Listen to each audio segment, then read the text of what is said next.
We're in. Fuck yeah. Fuck yeah. Thank you guys for making this happen. Absolutely. Thank you, Abria, for opening up our everything with music. Oh man, I'm so blessed to be here with you guys and sharing that. Yeah. Yeah.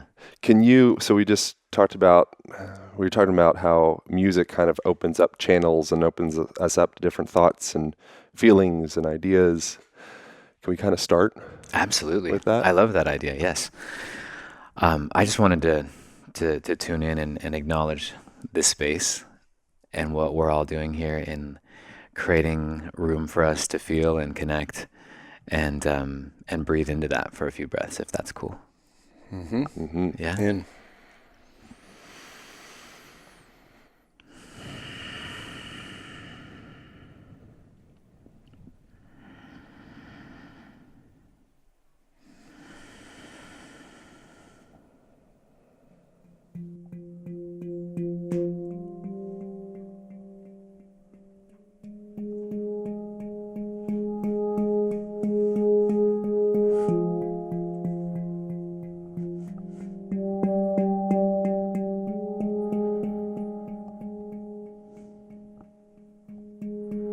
How sound moves.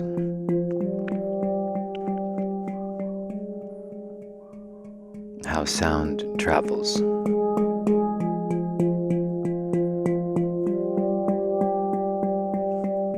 Through and around and above and under everything.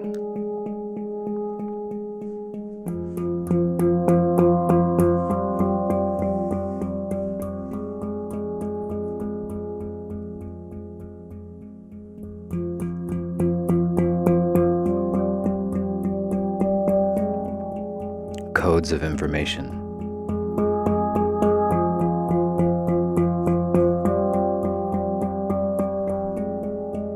Of stories.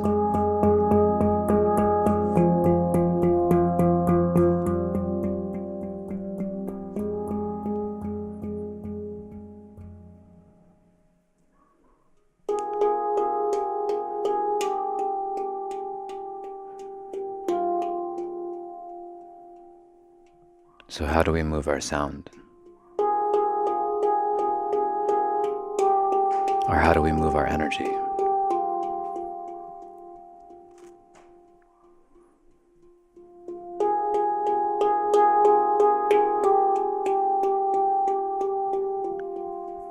Our presence here is already a high vibration.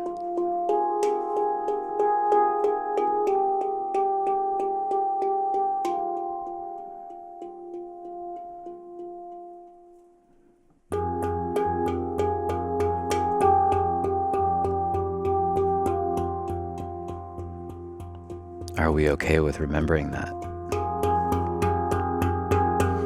Remembering it so much that we feel it.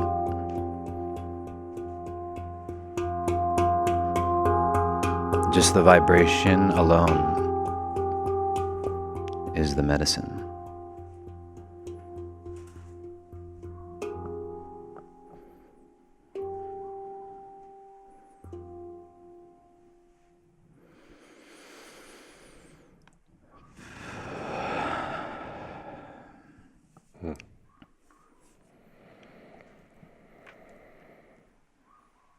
Kyle, how did you experience that? Still going. Yeah. That was super deep.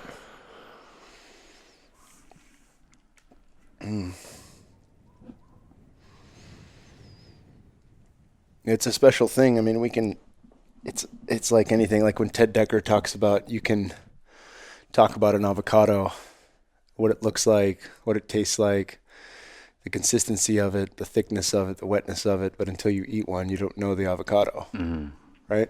Absolutely.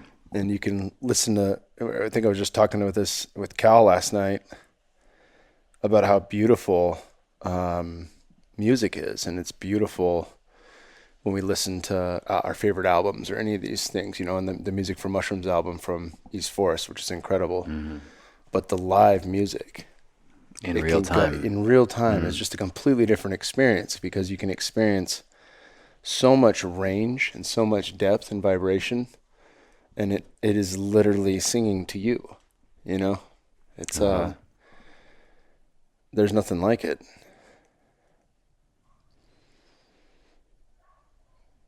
Yeah. I like, personally, I mean, I want to hear your perception of this because I Sure. think your well is a lot deeper than my own. But something that I really value about music is it's such an amazing tool at removing myself from myself.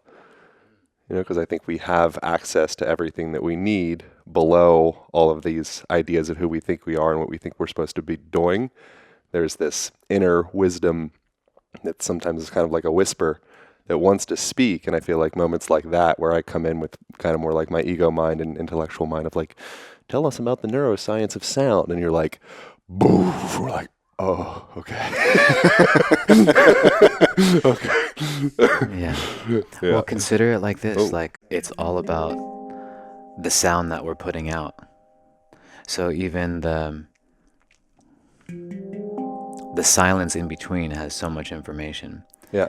But like when you ask a beautiful question and the response is not words that the cognitive mind has time to focus on and break down and analyze, we go into sound, which basically is beyond the words, because that's not a human design. That's a universal construct.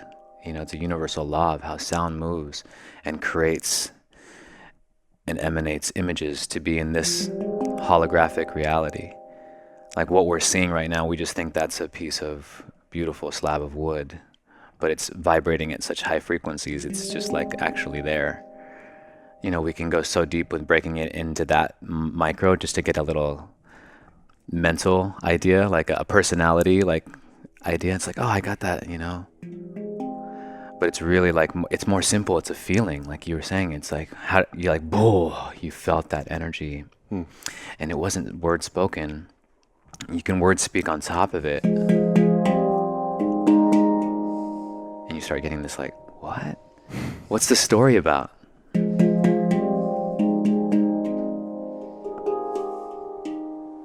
We're just texturing.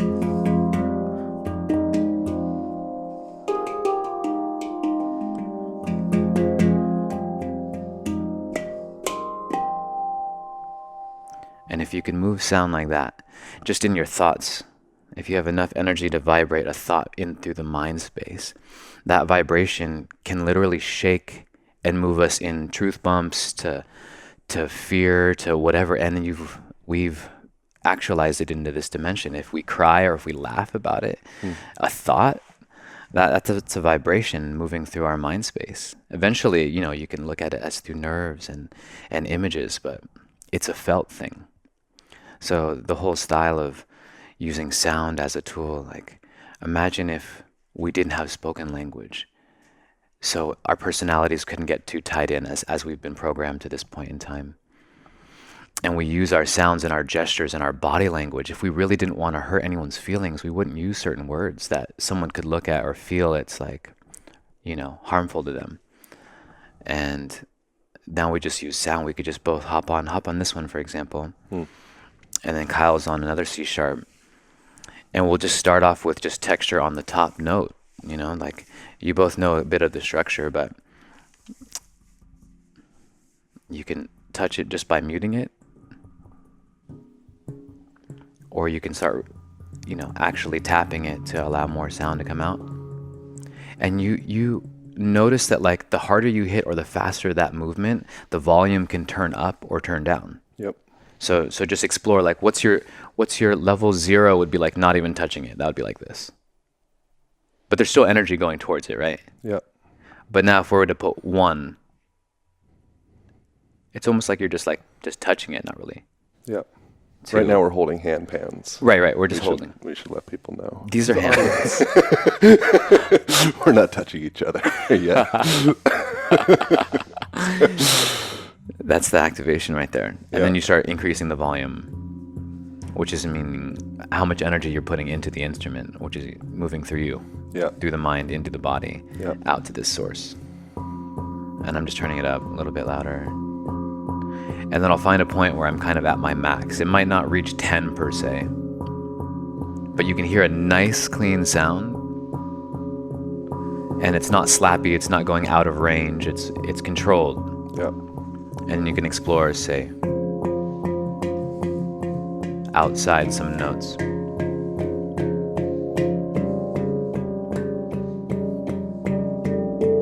And we're just doing this kind of like up and down. It's easy to keep the rhythm. Yeah. We can all hear each other and see each other. Yeah. And even closing eyes and just breathing. Listening for the sound.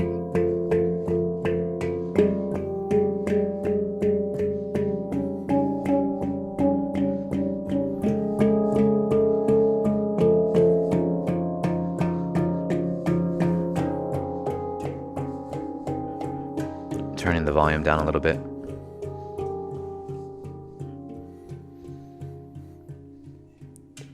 Feels to me like it's like having a conversation with someone.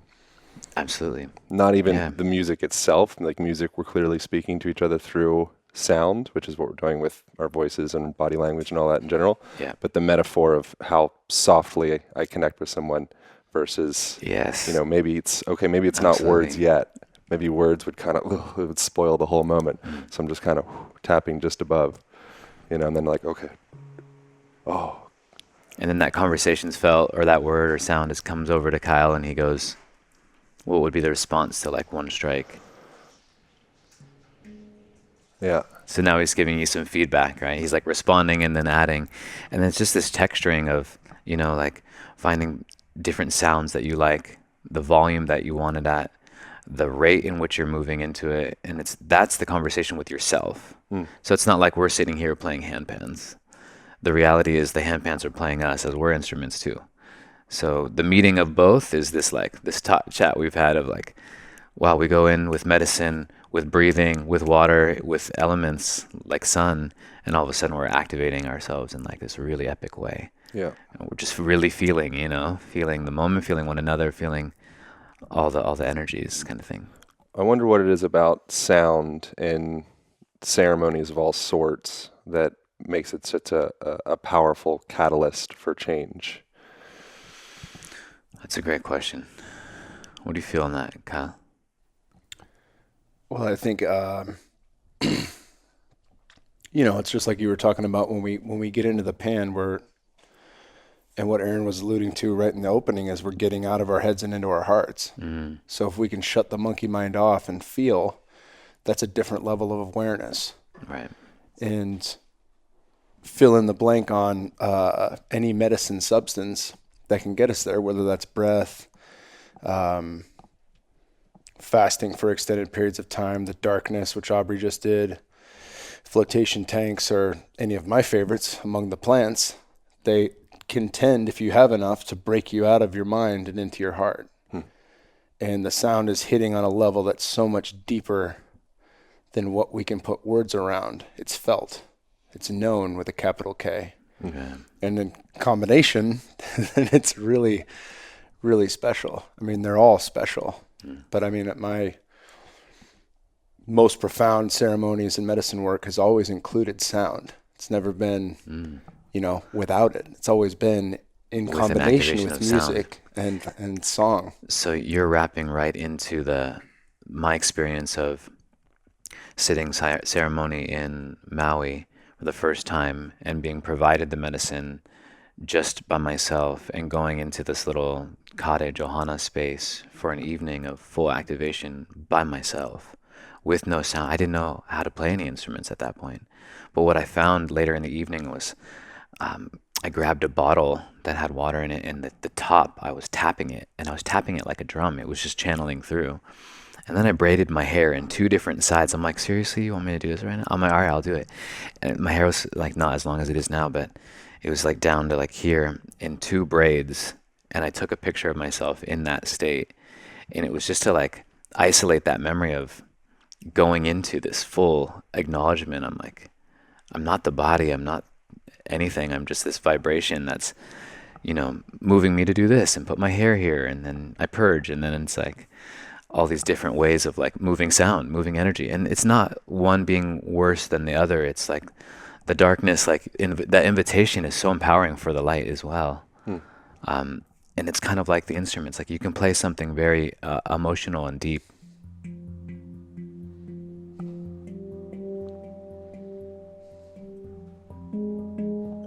Or I can just make it a bit brighter, or just changing the pace.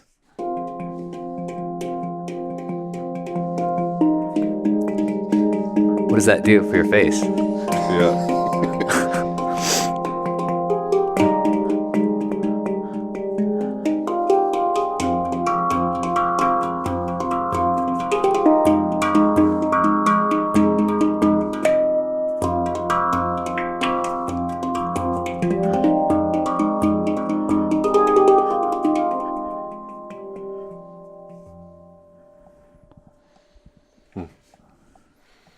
Just different styles of telling a story, right? We're all telling a story. We're all sharing something that we're channeling, that we're experiencing through our senses, that we think we know to be real. So we're just playing with that in these bodies, multidimensionally. Is like not easy. There's so much stress and there's so much pressures. The idea of this, and what I feel like we're all activating, is our own way to practice that living experience, and just sharing, hey, these are some different ways. Calling attention to different things so people can feel is the start. Like, just to get into the moment and land here is one thing. Then going and activating is another. And then actually integrating all that activation into, how can I show back up here right now? Like, what am I really here for? Am I here to be in the future with the dreams and expectations, or in the past with all the challenges or the triumphs? It's all kind of relative. And how we move through time and space it's helpful for me, like in reflection to what Kyle's sharing, that it just brings you into the moment. What you're saying is it just kind of like destroys all words. Yeah. And that's fun for me. And sharing it too, and seeing you all learn like that. Because the awareness and the time you've all invested in your connection to being here, through physical movements, through prayer, through song, through dance, whatever, it's all good. It's all the same. Different ways to move energy. Yeah. And that's why I kind of started off. I'm like, wait, what was the question? There's no question. It's just sound. I was I was watching videos this morning of bees sonicating pollen off of the little anther deal. I just saw a vision of that. Yeah. Tell me about that. It's such a cool thing to see. There's the perfect frequency to cause the pollen to be removed of what's called, it's like this little antenna thing called an anther. And there's certain plants that the only way in order to access that pollen is through sonication.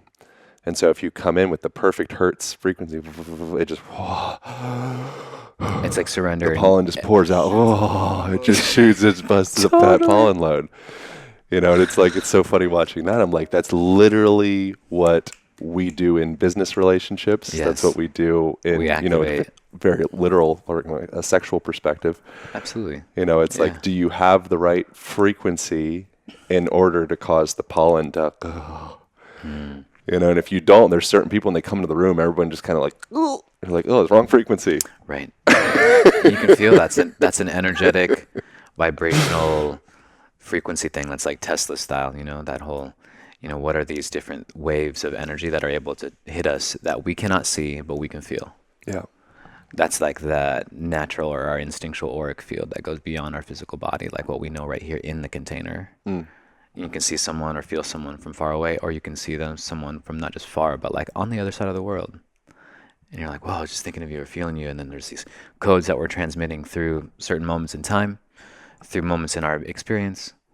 It's all like weaving together. That's how we've come, I feel, to this point. Just staying in contact, sharing sound, watching, you know, one another for whatever, you know, just like a like or a not, wherever our attention is. That's the most valuable currency, like, you know, that we have, that I know of, because it's all about putting my attention into this moment and saying, wow, this sound is where I'm at. I'm wanting to frequency elevate myself to meet with Aaron and Kyle and all these other legends that are like all magical, actually. Everyone's pretty badass. Everyone's got different stories and how they're explaining their badassness, and some are still figuring it out. Yeah. It's like a beautiful weave, and we're all coming into the same area to share sound, to, pass it on. Even if, it's just a few people, it's going to turn someone's mind into a whole other like canvas where they get to repaint. They're like, what? How the hell did they do that? Mm. That energy is cool because like if we can choose anywhere to put our attention, I'd want it to be on things that do inspire or serve somehow, create more awareness, and a little bit, hopefully, more lightness in their being in their bodies, Yeah. like their minds, and feel like, fuck, I feel so good to be in my body right now. Mm. Or I feel really, activated to have my mental clarity and not stressed off anything or anyone or any place I have to be. So feeling that frequency, energy, that whole style and theory of geometry. We were talking a lot about geometry and how the music's moving us in that way too.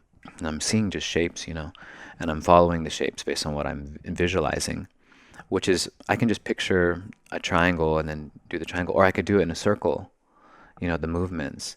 Not only is that, really energizing for my mind because it's binaural. So my right hand's activated by my left brain, right is the left arm. And you can start to use that on the instrument where you're moving your hands and then crossing them over. And we're literally just doing all these different geometries and shapes. And that's how I saw a lot of the geometry that's been in my visions. I put it as codes on my body too, because I can kind of see this now easier. Different motions or repetitions on one given area.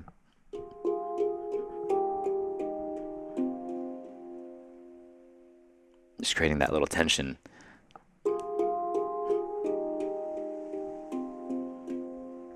Moving the sound. It's just a beautiful dance, basically. With painting, which I know that, Kyle, you've been getting psyched on painting recently. Yeah, big time. I saw Paul Check again at the end of the year, and something I've always done with him is we'll do like a mandala and just paint within that. And I would really only do it on days where I was going to drop into a medicine space. And he recommended I read Essentialism. Highly recommend that book. Essentialism. And it really just helped me shape like what does my ideal day look like? What does my ideal life look like? Does it happen when I retire, or does it happen right now? How do I figure out what is the top priority, singular, not a list of shit to do, and what's important now? And then from there, really constructing how I want my days to look. And as I've freed up more time, this year I've wanted to tap in to all my creative channels as best I can. And my wife's a really good painter, and we've had these supplies just literally sitting around. And so I painted for a ceremony, and I was like, I should do this more often. And I got a sketch pad and started sketching a lot of the things that were coming to me, like Metatron's cube, right, and some of the sacred geometries. But from there, it's just been like this amazing way to drop again out of my head and into my heart, because I'll sit there and try to decide the color palette, and this is going to go here and that's going to go there. And Tosh will just laugh and be like, I think you're overthinking this. And it's like, okay, no shit. All right, let me just put paint down. And the second I start putting paint down, it all unfolds before me. Right. But I'm not directing it consciously. I'm just putting it out there, and I can create something that's beautiful and it's improving. I mean, you can see, like, as you date these things and hang them on your wall, the difference within 2 months is pretty significant. And I'm not fucking Picasso or Alex Gray, but I can see big changes. And more importantly than, I guess, like, how I would evaluate the performance of the art itself is the fact that when I'm in the art, I'm nowhere else. I'm just in the art, and I'm there with my wife, connecting in a way that's deeper than throwing on a Netflix special. It's deeper than sitting around and talking about the day. It's a way to connect without words, similar to song, and it's such a beautiful thing. And she's doing this incredible rendition of a Jaguar we saw at Spirit Quest a couple years back at Don Howard's place. And the whole thing's coming alive. I did a day trip, and it was interesting because it was daytime, so I could be external. It wasn't just in darkness in my own mind's eye. And as I looked at the art, everything was alive. It came to life. Like, there's an energetic imprint that is embedded in that. It's become its own form of consciousness and its own energy field. And I know that sounds super fucking weird, but if you have art at your house and any practice to get you into medicine, whether that's breath work or any other form, you can watch this stuff just come out of the wall, you know, and like see what's behind that. What was the emotion that went into that? Was there pain? Was there light? Was there all of it rolled into one? And see what that expression is. You know, we have a lot of Alex Gray art, and one of them is the Holy Family, and it's a.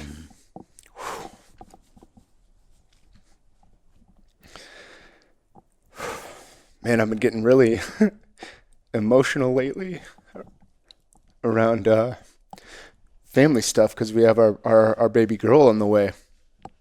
But seeing that, like a man and a woman and their child in the middle, and it's in all the sacred geometries, and seeing that on medicine, you're just like, that's it. And then extending that out, like, what can we see? How big can our tribe become? How big can our family become? Can the world be our brothers and sisters? And the answer is yes, as we extend that awareness and realize that I am interconnected to everything. You know, the same interbeing you feel in ayahuasca, or Charles Eisenstein talks about in The More Beautiful World Our Hearts Know Is Possible.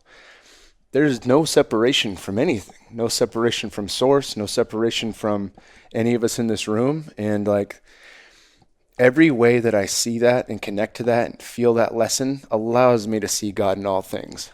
And from there, it's just quiets the noise of life. Because it's like, oh yeah, I can remember that. I can feel that. I can see you. I can see you. You know, and it's you know, and reading all these spiritual texts and searching, and that's something Paul Selig said to me. The only thing the world is missing right now, humanity is missing, is its own recognition of its own divinity. And it's been lost through the tale of stuff that's been handed down for thousands of years and told to do in a certain way with a certain construct, and people's resistance to that, or blindly following of that and not having the direct experience for themselves. But all these avenues of creativity, through painting, through music, through going to a sound healing, to plant medicines, they're our direct experience with source. They're a direct experience with our higher self, because we see that as we drop from our mind,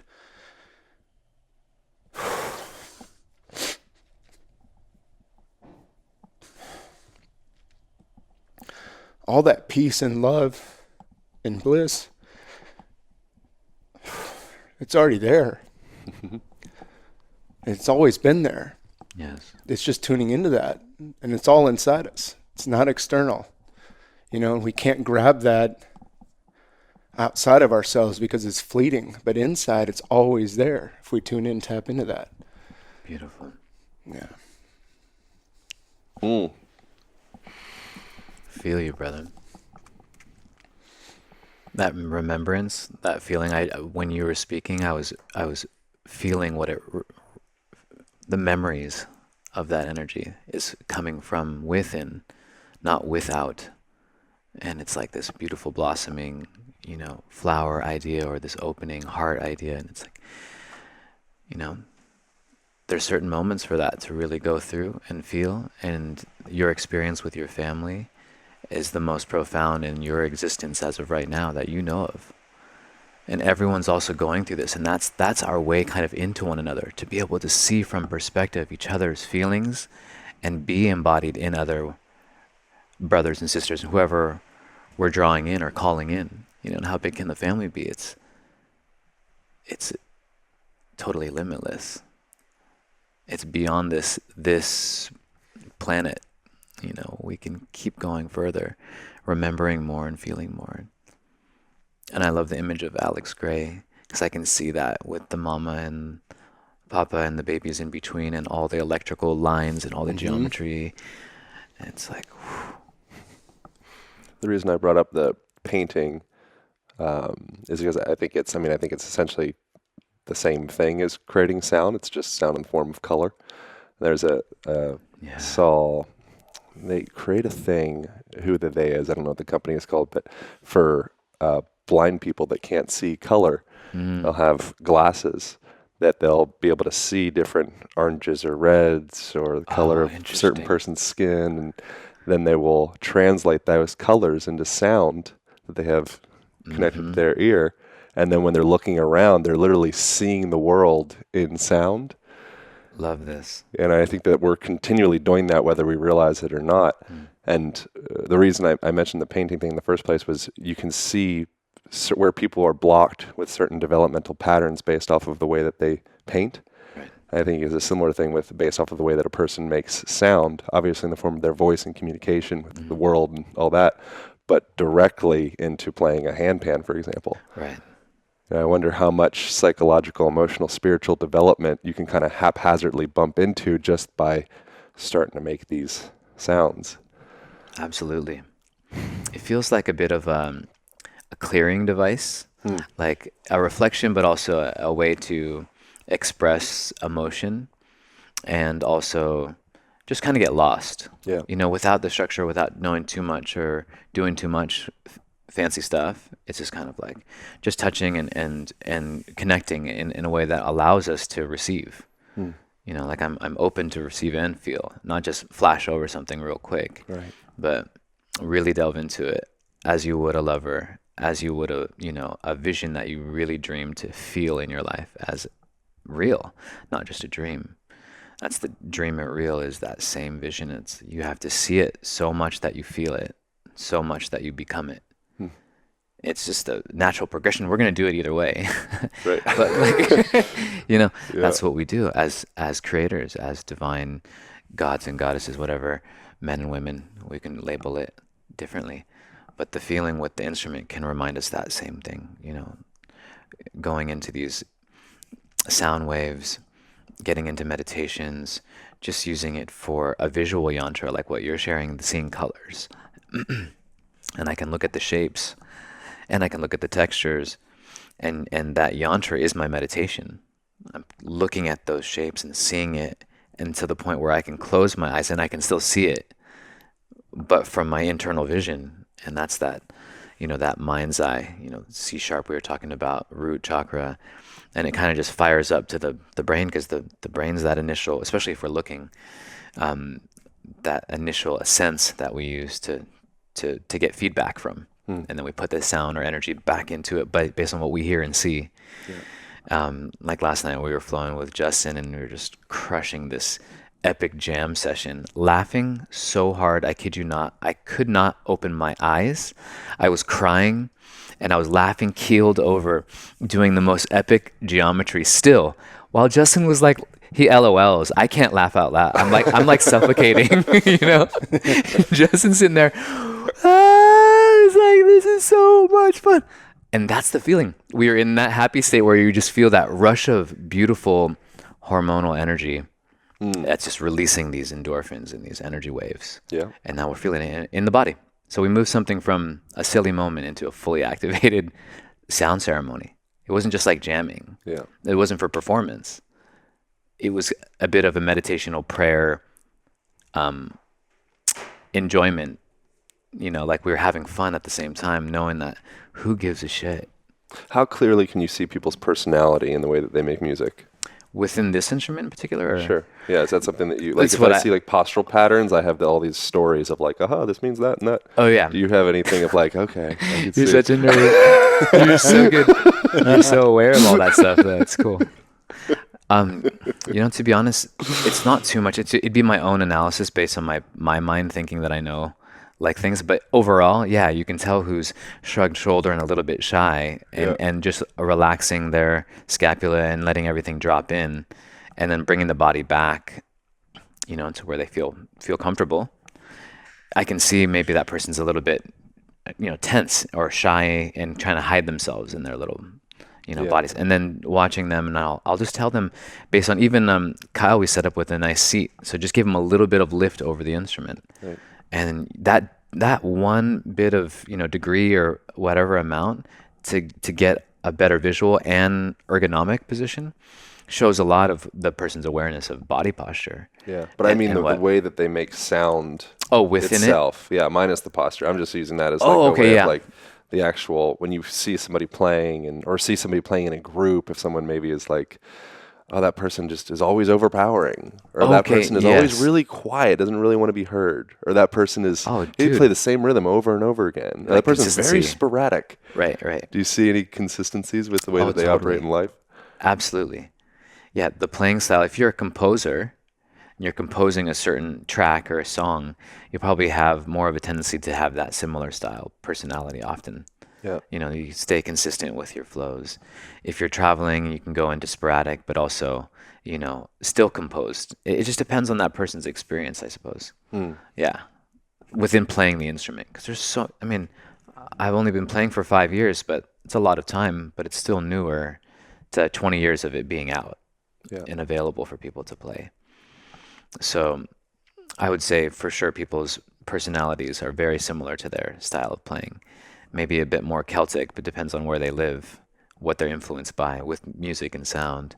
I tend to have like a bit of yogic or Eastern style patterns, I feel, like certain rhythms and taps. And then, but also I love the kind of faster, more happy that when I was playing, Yeah. it was a bit more like, it just got everyone like, whoa, that's kind of fun, So that's something I wanted to ask you about. This is a relatively new instrument. Talk about the history of this, like where it comes from, and how it's been used throughout the world. Absolutely. The original archetype of these instruments is from the Caribbean, like Tobago and all the different Caribbean islands that had the steel drums as like a steel pan that would be played with like a oil drum, and that would be hammered down, and then all the notes would be threaded inside, and you play it with sticks, kind of sticks and maybe little mallets at the end. What that would do is create this epic range, and they'd have usually two, so they could play both sides. So it's what I believe to be a full scale, like a full chromatic. You can play any kind of song, Christmas songs and everything like that. The instruments, they were based from that archetype and then flipped over and, glued down with two huge, like welded sheets that are all, musically inclined. And then they played it with their hands. And a Swiss couple created that.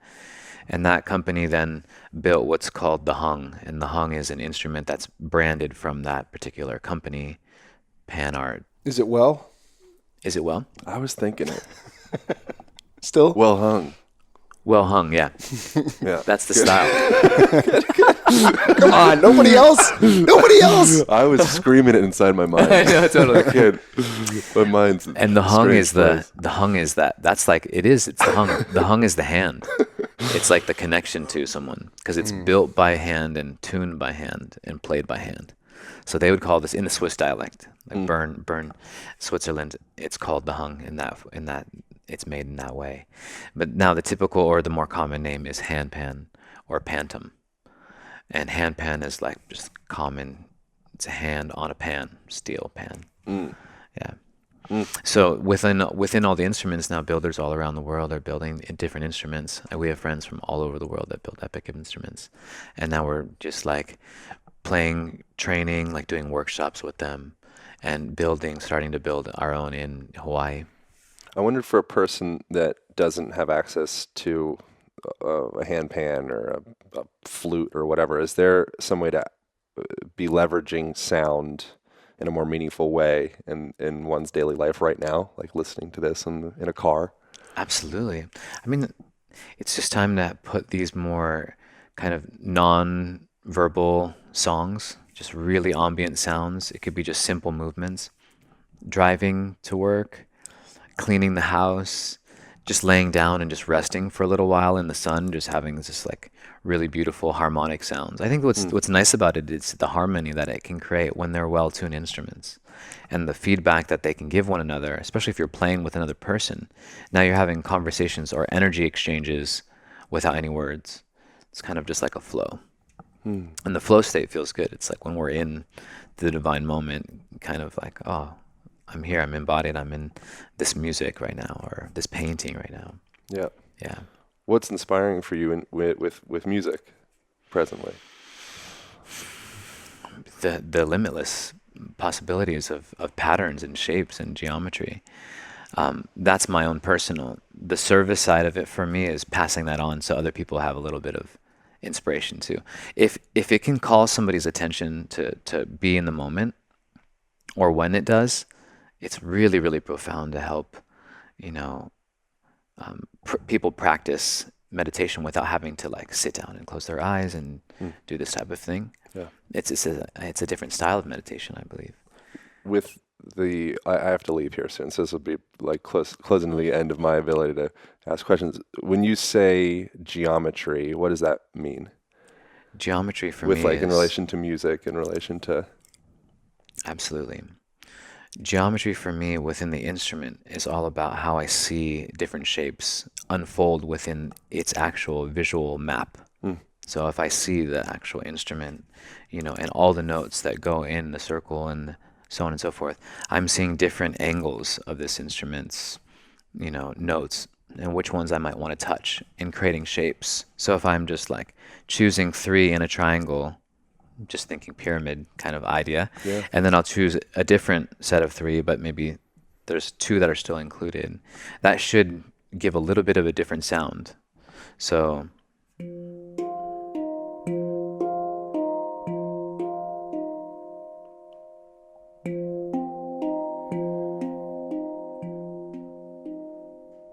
repetition, right? Just do it again.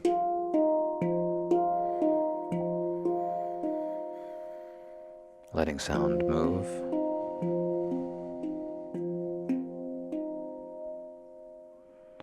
And now that's just that simple flow, 3 different patterns, and it's like you said, the relation to the geometry. It's how I'm reading it, and then I'm just exploring, do I like that sound? Do I want to use that now and do another layer, like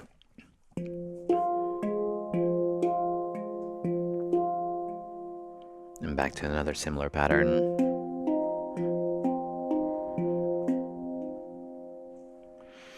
Just finding different ways to express myself through the instrument. Seeing shapes for me helps play this because I don't know exactly what notes I'm even striking at the moment. Yeah. I'm just feeling that I connect with the scale, I connect with the key, meaning like the actual root of that instrument is D or F or whatever. So we have C sharp minor, and that's another C sharp minor, and those can play well because they have similar notes, just maybe in different positions. So the instruments are now like really keyed in to play together, which is super fun when you're able to play with someone else, or if someone's proficient enough to play 2, because now they just lengthen all their notes by how many more notes, and you have this epic range. You could do all kinds of really happy stuff, really dreamy, or bassier. When you have more range like that, you can express more sounds. Yeah. Yeah. Or when working with music, I feel like something that I do quite regularly is I'll listen to the same song over and over again to kind of just like put me in more of like a trance type state. Mm-hmm. Is that something that you're thinking about when you're playing for people, kind of like guiding the room's group mind? Yeah, that's a good point. Absolutely. If it's a savasana or like a guided meditation that's a few hours long, Yeah. you know, to even sustain and play for that amount of time is a huge meditation. And that's what I'd love to share with you, bros, is like, you know, collaborate with different friends in different places that have different, you know, instruments, different styles of playing, and then just do full kind of sound bath activations. So we just do it naturally anyways. Yeah. But sharing that and then having a bit of guidance or led meditation or visualization, for example, we can help them go into more reflective states just by asking them to take breaths into their body, visualizing, you know, certain images within their mind that they want to see, that they know are what they're meant to experience, like this. Yeah. As those thoughts and those visions really amplify, especially when you're doing it in a sacred kind of intention, a ceremonial space as opposed to a performance-based space. Yeah. Then everyone's activating each other. And it's not just like performers and then an audience. It's like the audience that's going to listen and hear all this vibe is going to be just as much as part of it when they're there feeling that. Yeah. You know. I need to leave. Yeah. But I so greatly appreciate getting to share time with both of you guys. Yes. I love you, brother. I love you, man. I love you as Love well. you, brother. It's been such Mahalo. a beautiful experience. I've gotten to learn so much with words and without words, and I feel like I've in this just like walking into this room and being here. I literally feel like a transformed person just from hanging out with you guys for the last 3 hours. So, thank you. Thank you, brother. Okay. Do you think we could maybe play me out with some music? Absolutely. He's got his exit song. Play me out. Exit song. And then for everyone listening, don't worry. I got tons of questions on my mind that I want to get to with Abria, and then of course I would love to finish with a guided meditation, if you will. Absolutely. So we'll have, this podcast is still rolling. Still rolling. We're still hot. Yes. All right, play my man out. Yeah. Thank you guys for listening.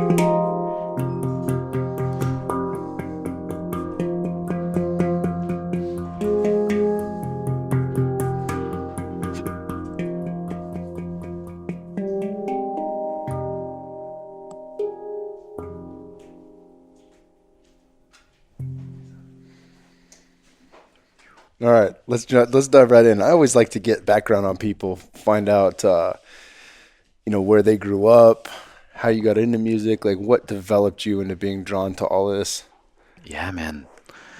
I grew up in the Bay Area and had incredible musicians, artists from all around that lived in that town, that whole county, from like Santana to Mariah Carey and famous people that had houses or homes within Marin that I didn't even know were there, making music. The Beatles recorded, I believe, in some parts of the Bay Area too.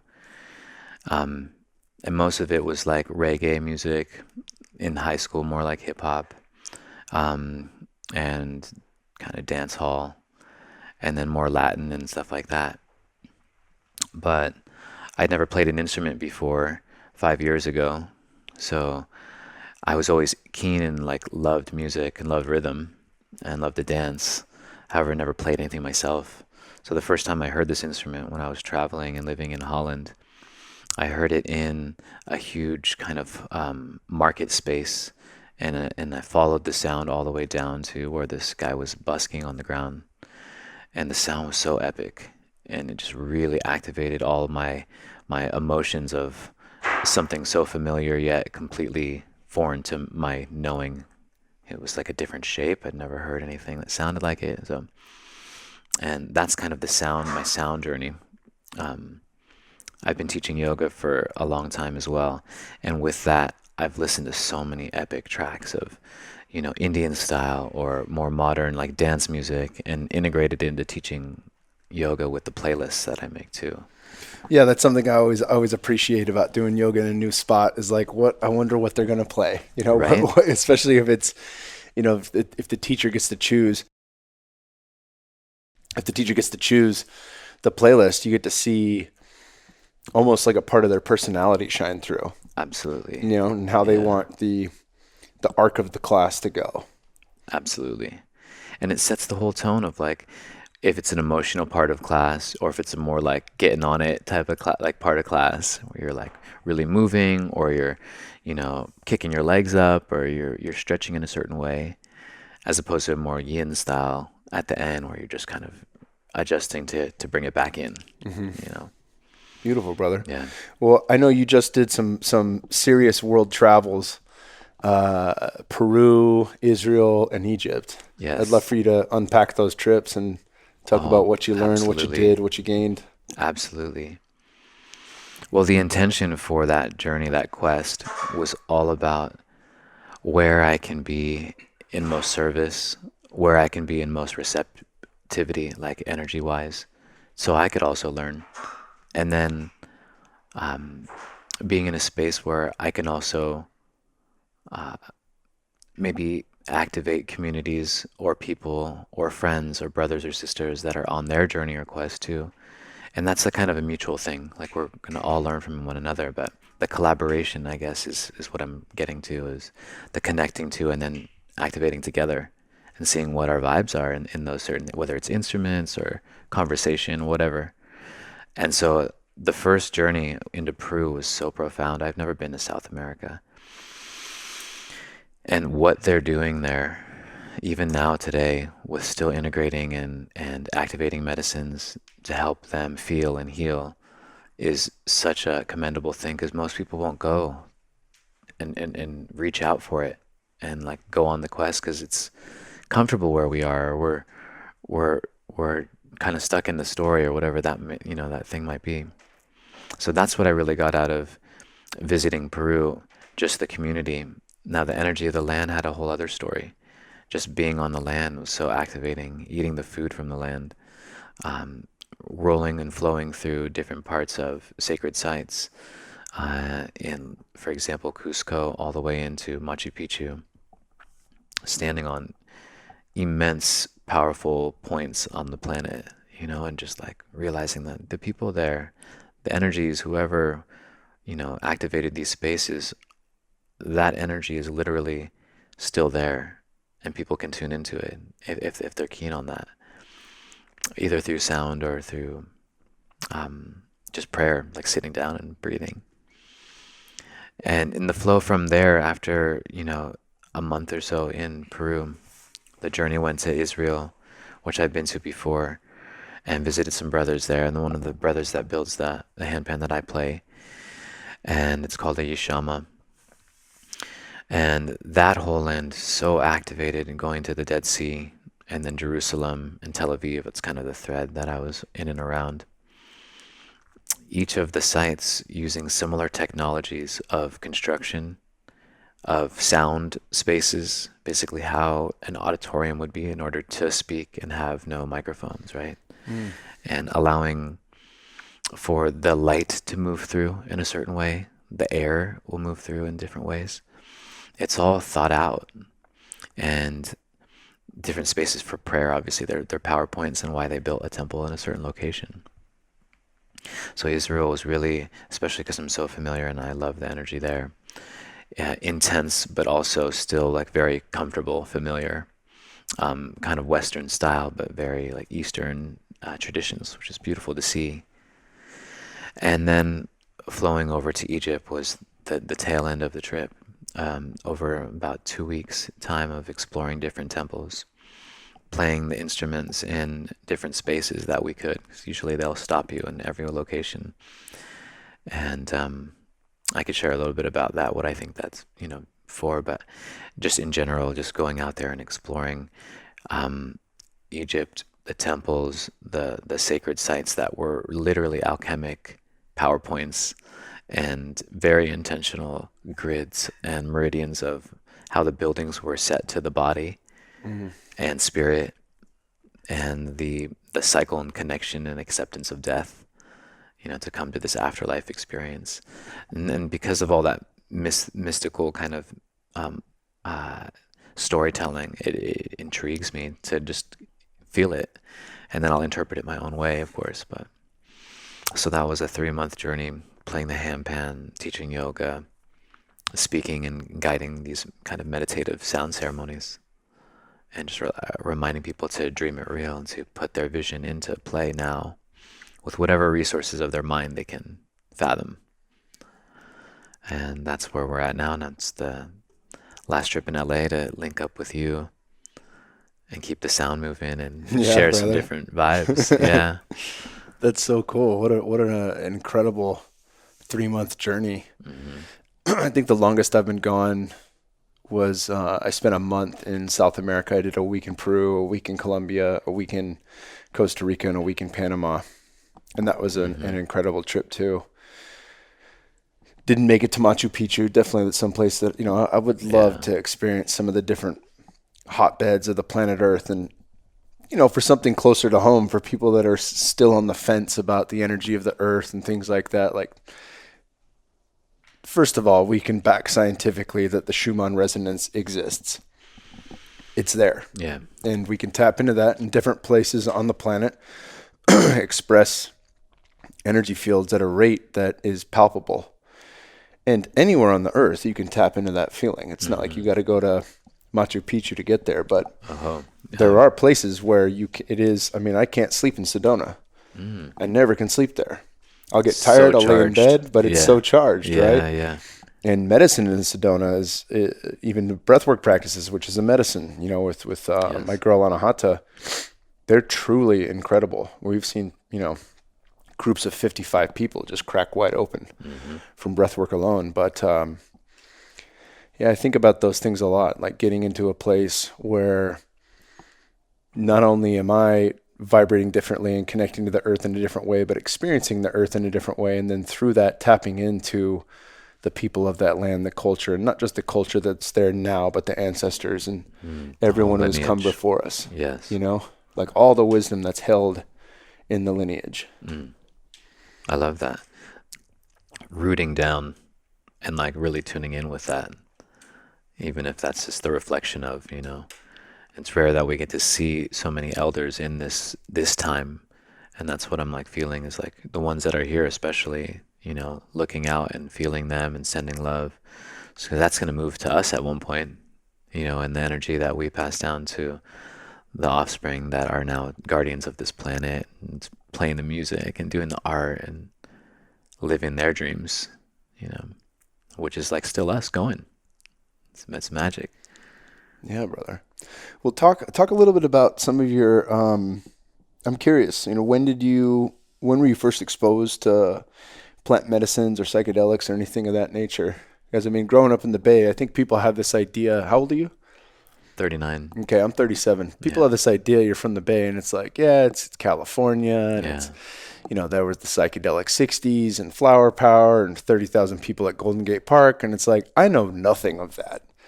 When I grew up, it was weirdos that were doing mushrooms. I didn't want anything to do with it. Totally. I had to sort that out for myself. And actually, like the first spiritual experience I had was on psilocybin in Sedona, without intention, without any proper guidance or anything like that. But it cracked me open.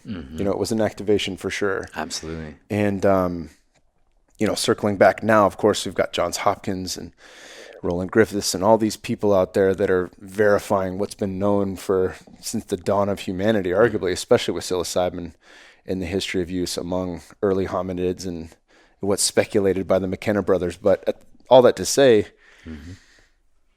these tools are so transformative, and I just wonder, like, what draws us in?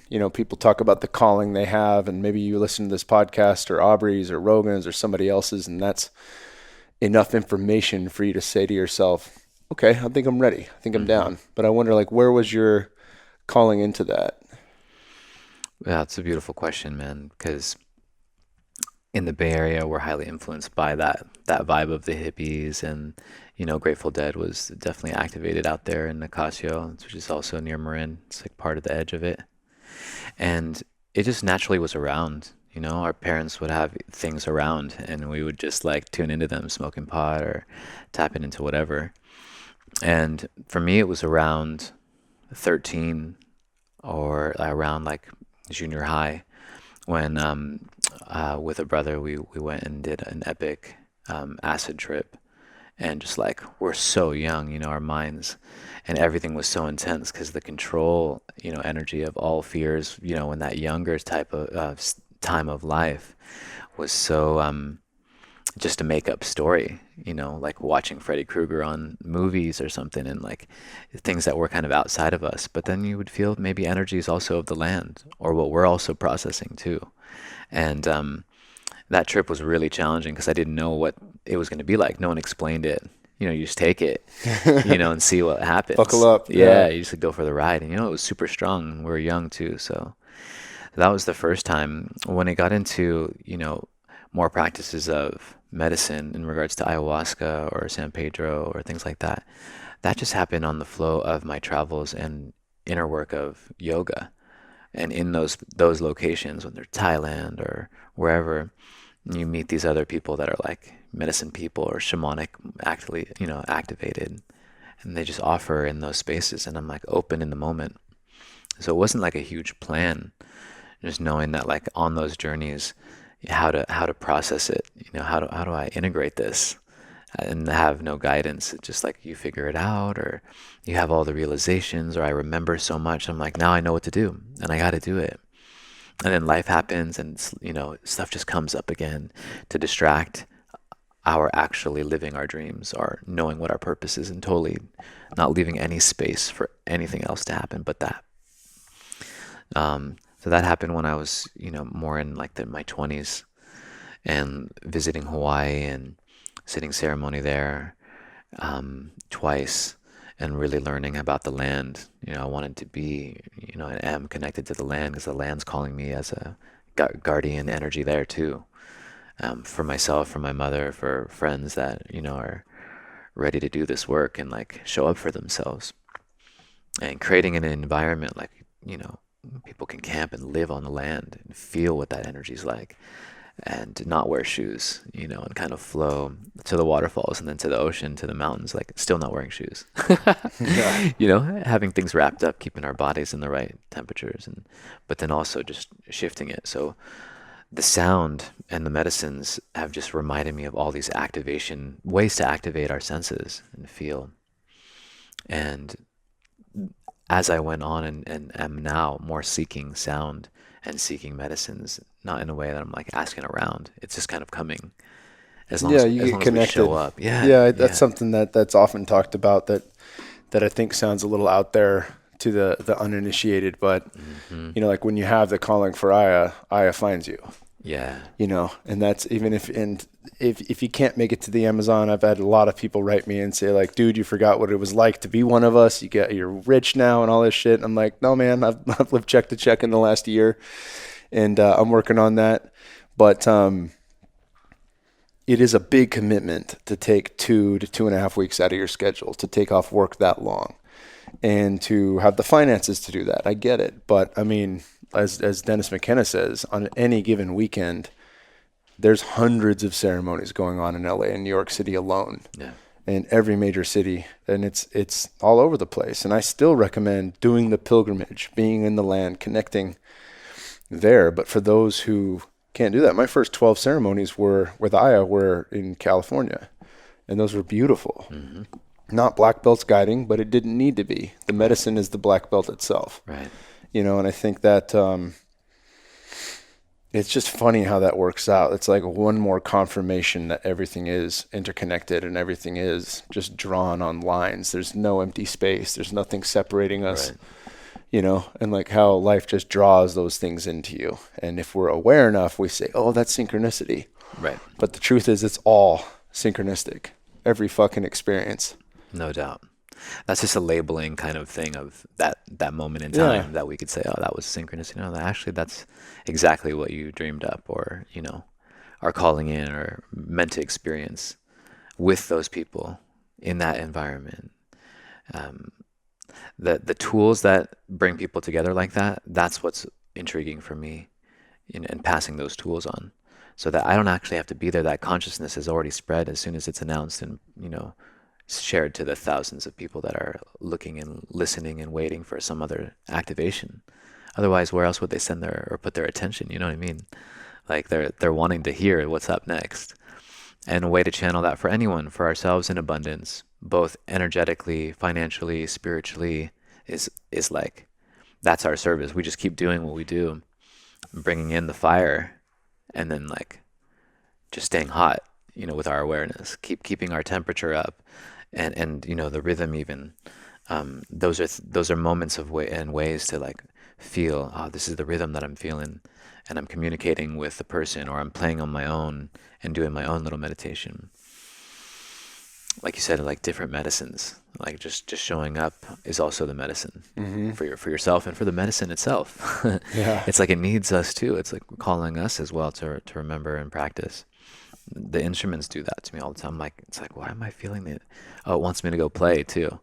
Yeah. It's like, hey, take some time, drop in. Yeah, it's funny too. Like the more tools we have, they'll speak to us in their own way. Like I Yeah. was really trying to prepare with handpan before I came here, And every time I went to play, for the most part, other than a couple sessions, Hmm. I'd start and it'd be like, no, this ain't the one. And I'd grab the double flute from Parangi and just start playing with that, because that was the Exactly. one that was calling to me. And I was like, all right, I'll get my time with this when I'm in LA, Yeah, and exactly. get the crash course and really get to dive deep with it. And so it was really cool, I guess, having enough awareness to be in a state of allowing rather than forcing it. And even last night, when you guys started jamming, I was on a bit of prescription ketamine. We're breaking no laws here. And there was the struggle of the mind of saying, like, I only have a finite amount of time with you. I should be playing and practicing and learning. Mm. And overwhelmingly, as I surrendered to it, it was just, you're here to receive right now. And I could barely speak.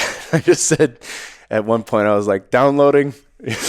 I'm downloading the information. That's it. I 'cause remember like, Cal's that moment. sleeping, and I was like, No, nope, no, downloading. you were both there. You and Cal were just crushing it. Like, yeah, that was amazing. Yeah, and that's medicine too. Right. Like, just to be in that state of allowing, a state of receiving, and to not force the idea of what I should be doing into it, instead of Exactly. maybe I can just sit back and appreciate everything that's going on right now around me. Absolutely. And your setting into that position actually reminded me and activated me to be in that responsibility flow too. I'm like, oh yeah, I'm responsible to do this. And it's just by being present with your being open. You're opening in that posture and setting your legs up, and then resting your body and your back so everything's like soft and light, allowing energy to move and being open to the energy that's coming in, and also moving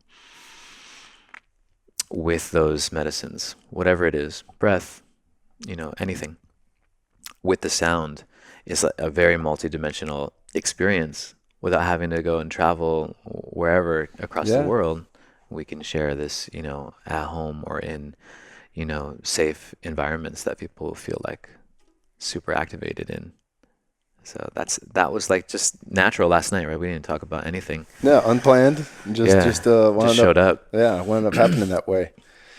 Well, I would like to leave people with a couple of things. One, your information, where they can find you. You're doing yoga retreats as well as designing some of the best hand pans in the world. So if anybody's called to it, you can purchase these, and you can select which note you'd like it in if you have a preference. If you have a preference on the look, all those things.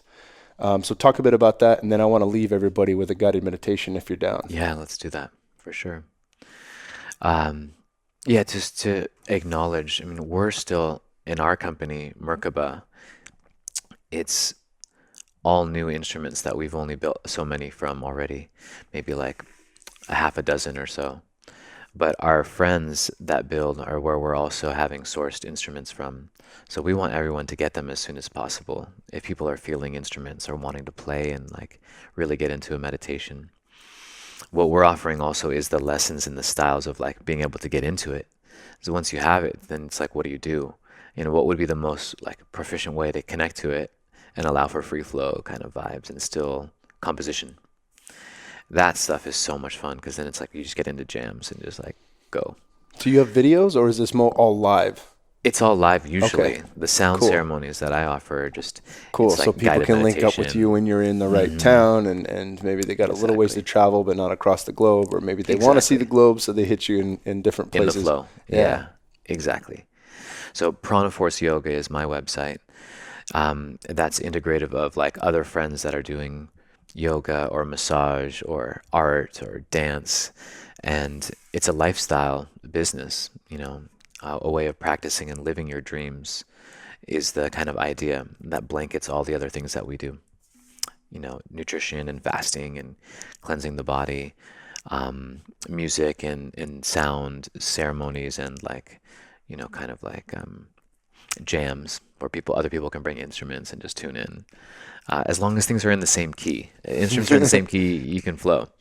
But and then yeah, the retreats and workshops that move into teacher trainings of yoga. We love doing that too. Once a year or so. This year we're going to Peru in November for a medicine retreat and flowing into Machu Picchu, starting in Cusco, like a week-long vibes. So welcome to invite and come through with, with a small group there. It would be like incredible, so inspiring. And now I'm just in flow back to Maui, setting up the space at Prana Forest Sanctuary. It's our property there in the North Shore of Maui, and traveling back and forth, doing epic chats and jams with friends here, and just keeping that flow. Beautiful, brother. Yeah. Beautiful.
Whatever our stories are at the moment,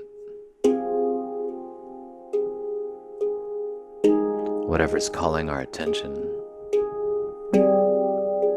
that we would think about it so much.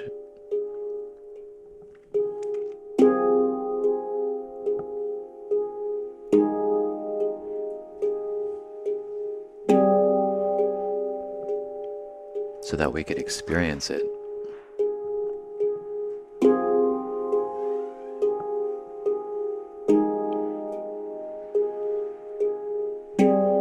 I feel now more than ever, we really want to show up for ourselves and one another.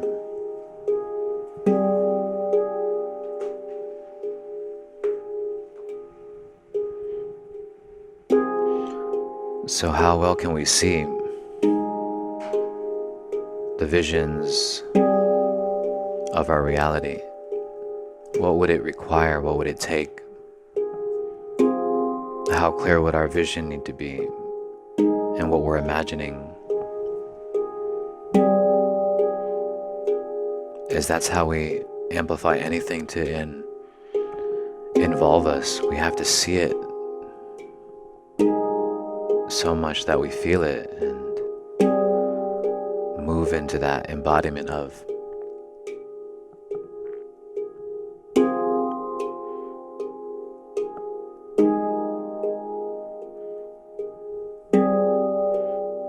using sound as a tool so that our energy moves.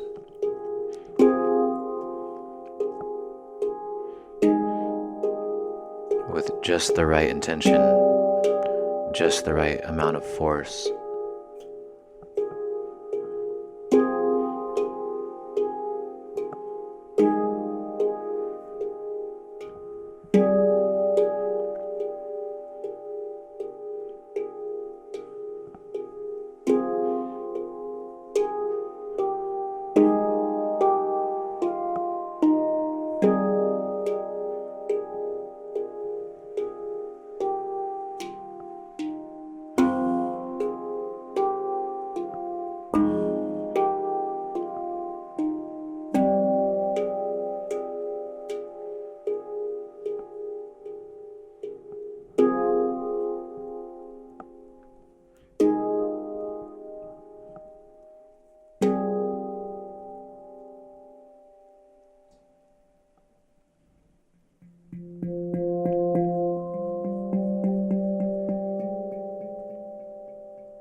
The amount of responsibility required to fully activate and feel ourselves more, feel the moment more,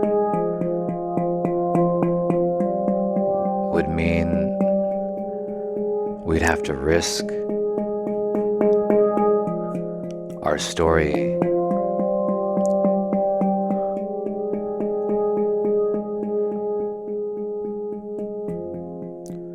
that's of fear,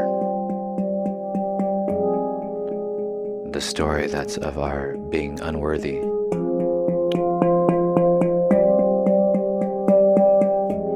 And remove it completely from our vocabulary. Our stories are threaded with images. Images that unleash information and codes left in series of lineages of our ancestors through the elements of water, fire, earth, and air.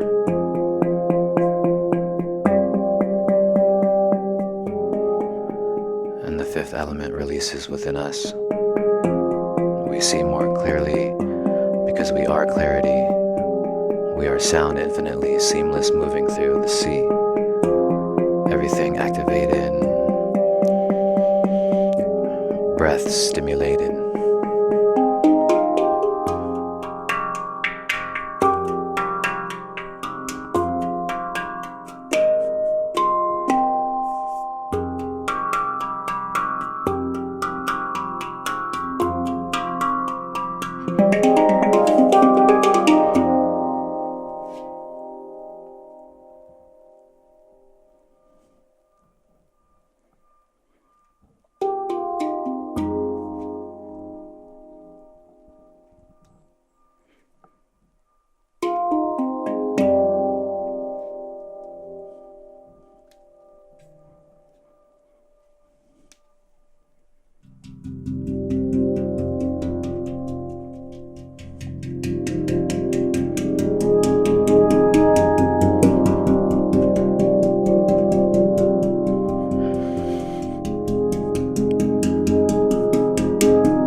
And either way, the story continues and unfolds, however it's divinely meant to be, whether challenging or beautiful. Our acceptance of and our reaction to, or our non-reaction to, allows us to be discerning with, again, where we set our attention and what we're focused on. Knowing that we can be guided, reminded by the stars and the light and the fire and the darkness is just as profound, as the subconscious mind doesn't know the difference between energetic fields and it loves simply energy.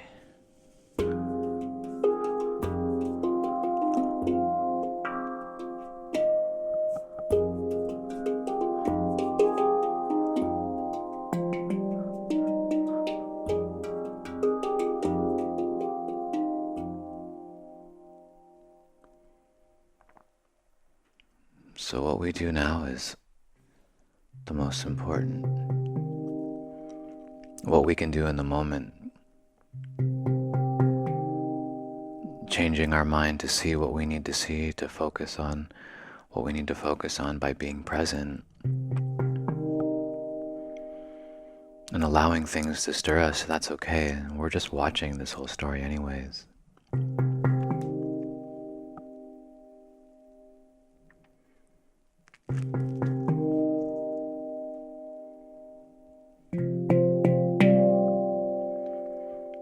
It's an epic dream.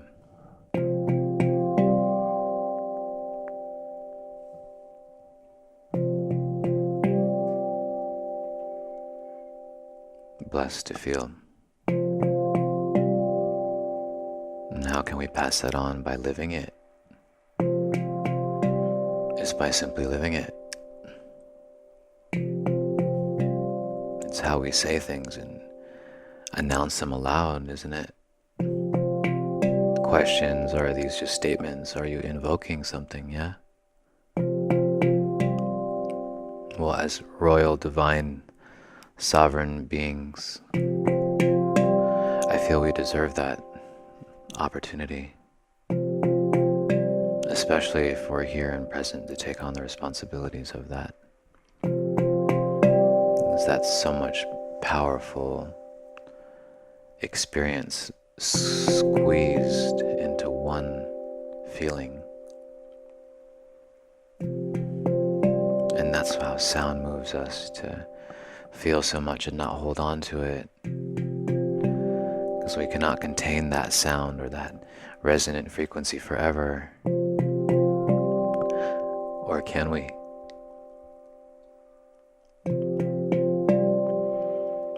Memories that are locked into cells. Through elements of water and air, there's codes of information that unleash within us. Whether heard on an outside or felt from the inside, all the magic is within. And all the magic is without any fearful stories.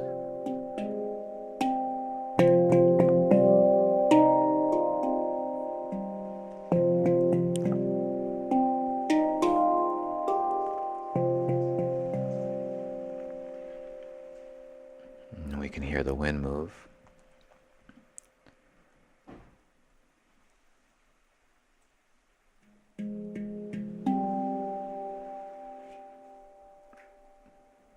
Moving spirit, moving energy.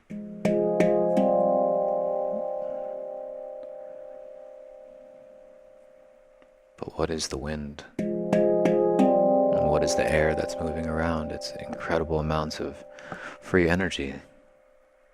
Moving freely to supply us infinitely for as long as we can. And we exhaust all of the fuels that fire and nourish the plants and the trees and the environment and the coral. To harmonize with all of those things is a lot. But it's not all our responsibility. And to be a guardian of something or anything is not separating it from us, uniting with all of the kingdoms of powerful energy.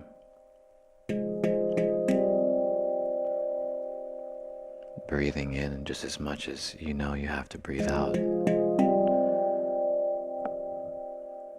Knowing that prana force, that life force, that chi envelops our body in every way. To remember infinity seamlessly would be threading all of the images into one nourishing experience, film, reel, as we're experiencing these visions in different ways.